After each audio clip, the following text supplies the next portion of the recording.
With the new generation of VELUX roof windows, we've made installation even easier. This video is a guide to the complete installation of a VELUX roof window installed at standard installation height on a tiled roof. Today, we'll be installing a GGL MK043070 Pine Center Pivot roof window with an EDW MK04 flashing, a BDX insulation collar and a BBX vapor barrier. The first difference you'll notice when installing new generation VELUX roof windows is that the method of opening the box has changed. To open the box, simply lay it flat on the floor, depress the tabs and pull the flaps loose. These are then folded back and the box can be flattened down and used as a solid base to work from. Once you've opened the box, you'll notice a few other changes. The window box now only contains the installation brackets, which can be found in a pack at the base of the window, and the hood section, which is contained in a box at the top of the window. The cover parts, which were previously supplied with the window, are now supplied with the flashing kit, so that you'll have them when you need them. Also, the Part 5 flashing parts are now pre-installed on the window. The installation instructions have also changed. These now offer alternatives depending on the color-coded square found on your VELUX flashing kit. They also feature QR codes to link you to useful installation videos. As we're using an EDW flashing, which has a red-colored square, we'll follow the instructions on the red section of the fitting guide. The next stage is to remove the sash from the frame for ease of handling. The method for carrying this out has also been improved. Firstly, stand the window upright and remove the wedge-shaped polystyrene blocks, which can be discarded.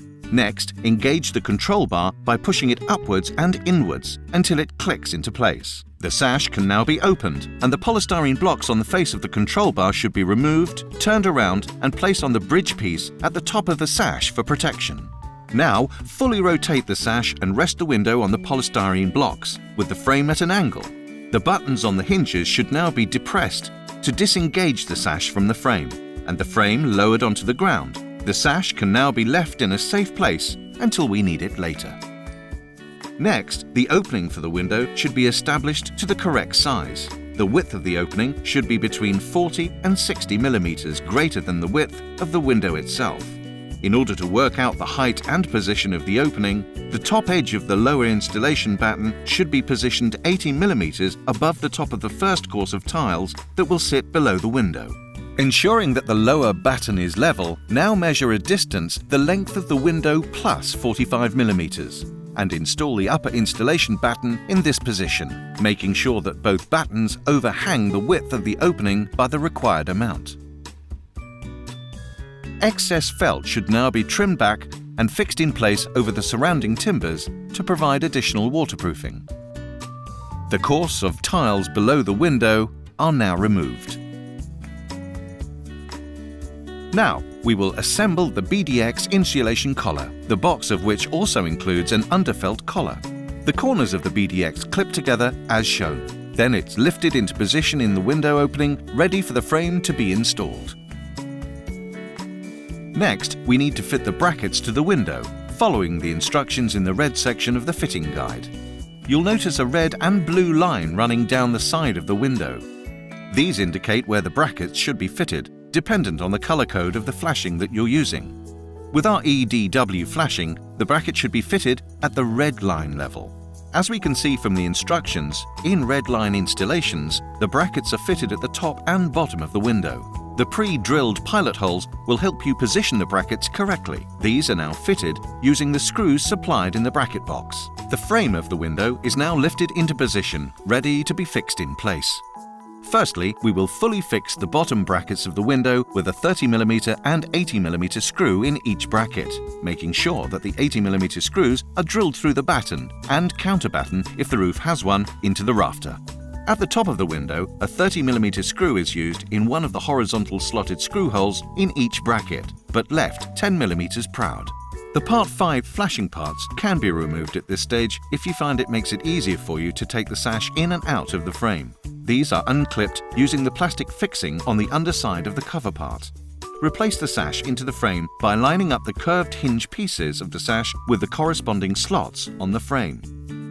Carefully look at the space between the sash and frame at the sides of the window. If the space is larger at the top than the bottom on one side, a fine adjustment can be made with a crowbar on the outer edge of the frame to square the window up and bring it into line. Next, open the window and look at the opening at the bottom between the sash and frame. This should be even the whole way across. If it's not, the black wedge supplied in the flashing box can be used on the top bracket opposite the side on which the opening is wider to prop it up slightly and even the opening between the sash and frame. Once all required adjustments have been made, the sash can be removed from the frame again by depressing the hinge buttons to disengage. Now fix the upper brackets by fully fixing the 30mm screws and adding 80mm screws through the battens to the rafters. We are now ready to fit the BFX underfelt collar. The first stage is to mark the position of the transverse drainage gutter. Place it at an angle to allow for adequate runoff of any water that might run down the roofing felt, for instance, from broken tiles above. Once the position is marked, if the roof is counterbattened, remove a section of the counterbatten so that the gutter can be fixed to the rafter. If the roof is not counterbattened, simply skip this step. Next, cut a flap in the felt, which can later be laid into the gutter. The supplied sealant can be used to protect the sides of the flap. The BFX collar is now positioned around the frame of the window. The end with more projecting material is positioned at the top. Remove the plastic covers from the strips of sealant on the collar and fix it to the edges of the window frame, dressing the corner flaps as described in the instructions. Now staple the collar around the battens to dress it snugly to the roof structure. Cuts can be made at the bottom of the collar to dress it around counterbattens if you have them.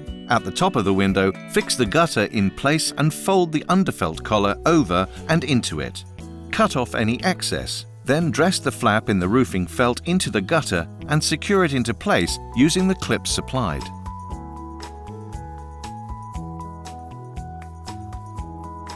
Now we're ready to start fitting the flashing kit. The flashing box opens using tear-off strips.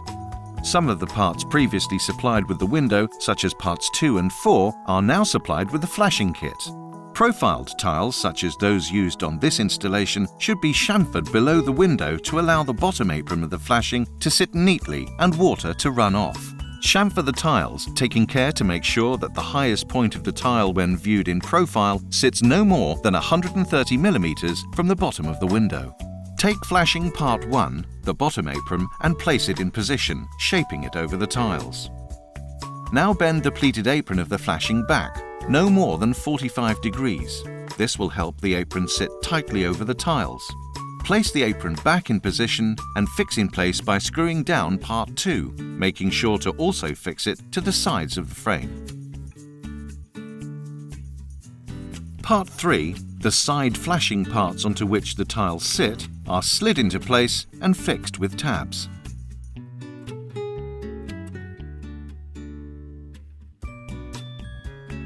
At this stage, the Part 5s pre-installed on the window should be removed if you've not done so already. Part 4, the side frame covers, are now placed in position and clicked into place. The Part 5s are refitted by slotting them into the black housing at the top of the window and clicking the plastic fixing into place at the hinge. The hood section of the window should now be screwed into place, making sure to discard the polystyrene packing piece on the inner side. Finally, Part 7, the top flashing piece, is positioned, then fixed with fold-down tabs either side of the window. We can now finish tiling around the window. The foam gasket on the side flashing should be cut to match the profile of the tiles where they meet the flashing. Refer to your instructions on how the tiles should be positioned around the window, as this may vary depending on the point in its camber the tile has to be cut. Again, trim the foam gasket at the top of the window to match the profile of the tile, remembering to leave 60 to 150mm of space between the tile and the top of the window to allow rainwater to drain freely. The bottom apron should be given a final dress down. Now replace the sash into the frame. The last stage is to fit the BBX vapor barrier. The vapor barrier is dressed into the internal lining rebate of the window using the tool provided. Then fixed in place in each corner using the screws provided, before being taped to the building's existing vapor barrier to prevent any moisture from inside the building reaching the roof structure.